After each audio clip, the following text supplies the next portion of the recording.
Hello, good morning, dear students. I am Mukesh Kumar. I welcome you in our online classes. Yesterday, I couldn't send you the homework due to an urgent work, so please continue our studies today. Today, we will discuss the remaining question answers of lesson number 4 of ninth class, A Truly Beautiful Mind. Okay, let's see it. The question number 4. What did Einstein call his desk drawer at patent office? Patent office के अंदर जो desk drawer था उसको Einstein क्या कहते थे और क्यों कहते थे? इन 1902 Einstein got a job of technical expert in patent office. 1902 में आइंस्टाइन को एक नौकरी मिली टेक्निकल एक्सपर्ट की. ओके, जो तकनीकी विशेषज्ञ होते हैं उसको बोलते टेक्निकल एक्सपर्ट की. उनको नौकरी मिली. His job was to access, यहाँ पर अदर्स आ जाएगा. ओके, अदर पीपल्स इन्वेंशन, वो दूसरे जो लोग थे जो इन्वेंशन करते थे, जो दूसरे वैज्ञानिक जो थे वो जो भी इन्वेंशन करते थे उनका मूल्यांकन करने का काम आइंस्टाइन का था. But actually he was developing his ideas in secret, लेकिन सीक्रेटली वो अपने ही विचारों के ऊपर काम कर रहे थे. मतलब जो वो जैसे थियोरी ऑफ रिलेटिविटी और ऐसे कुछ एक चीज़ों के ऊपर वो ज़्यादा अपना काम कर रहे थे. He called his desk drawer bureau of theoretical physics, और अपने वो डेस्क ड्रॉवर को क्या कहते थे? ब्यूरो ऑफ थियोरेटिकल फिजिक्स के नाम से पुकारते थे. Why did Einstein write a letter to Franklin Roosevelt? Einstein ने फ्रैंकलिन रूजवेल्ट को पत्र क्यों लिखा? The Nazis in Germany started developing nuclear fusion. जो नाजीज जो थे जर्मनी के अंदर जो सरकार आई थी जिसके लीडर कौन थे? Adolf Hitler. ओके, उन्होंने उन्होंने मतलब शुरुआत कर दी थी जो न्यूक्लियर जो बॉम्ब जो थे उनका फ्यूजन करने की मतलब उन्होंने शुरुआत कर दी थी उनकी टेस्ट करने का. They could make an atom bomb easily, और वो इजीली बिल्कुल आसान तरीके से एटम बॉम्ब बना सकते थे. Einstein new the extent of destruction that an atom bomb could make, और आइंस्टाइन जानते थे कि किस हद तक वो विनाश कर सकता है atom bomb. Okay, so he wrote a letter to the president of USA. इसलिए उन्होंने यूएसए के जो प्रेसिडेंट जो थे उनके यूएसए के जो प्रेसिडेंट थे उनको पत्र लिखा कि उनको फ्रैंकलिन रूजवेल्ट को पत्र लिखा to warn him about the destruction caused by this bomb. To warn him, उनको चेतावनी दी थी. चेतावनी देते हुए उन्होंने पत्र लिखा कि कितना विनाशकारी ये बॉम्ब हो सकता है.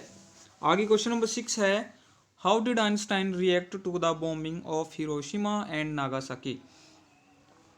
आइंस्टाइन ने नागासाकी और हिरोशिमा के ऊपर जो बम गिराए गए थे उसको लेकर के क्या रिएक्शन दिए. रिएक्ट मतलब क्या होता है? प्रतिक्रिया देना. वहाँ पर उनका क्या रिएक्शन था?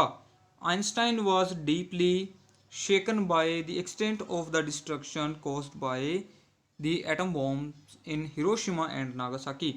आइंस्टाइन बहुत गहराई से, या मतलब वो क्या है, द्रवित हो उठे थे, बहुत अंतर्मन से बहुत दुखी हो चुके थे. किससे?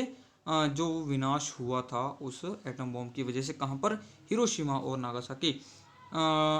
Students, do you know which cities the name Hiroshima और Nagasaki? Hiroshima and Nagasaki are the cities in Japan.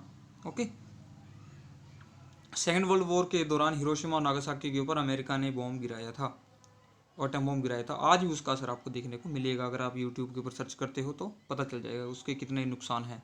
He wrote a long letter to the United Nations for the formation of a world government. और उन्होंने एक बहुत ही लंबा एक letter लिखा United Nations को. किनको?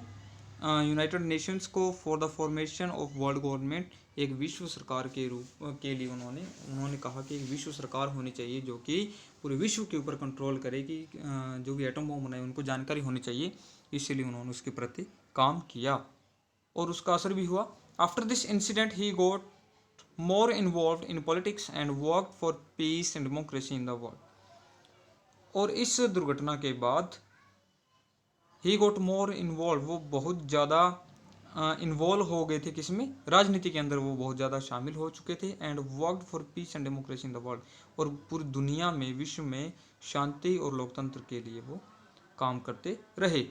लास्ट क्वेश्चन आपका, question number 7, why does the world remember Einstein as a world citizen?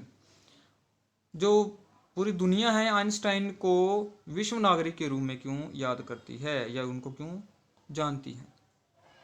Einstein worked for the development of peace and democracy in the world. Einstein ने काम किया किसके लिए? शांति के लिए और लोकतंत्र के लिए। पूरे विश्व में शांति और लोकतंत्र होना चाहिए, उनका ये मानना था। He wanted all the world to work as a unit, और वो ये चाहते थे कि पूरा जो संसार है वो एक यूनिट की तरह काम करे, एक संघ की तरह काम करे। So he proposed for the formation of the world government, इसलिए उन्होंने प्रस्ताव भेजा। एक वो जो लॉन्ग लेटर लिखा था ना, उसको उसमें प्रस्तावित इन्होंने की, किस चीज़ की इन्होंने मतलब रिक्वेस्ट की कि एक सरकार होनी चाहिए जो पूरे विश्व के ऊपर कंट्रोल करे।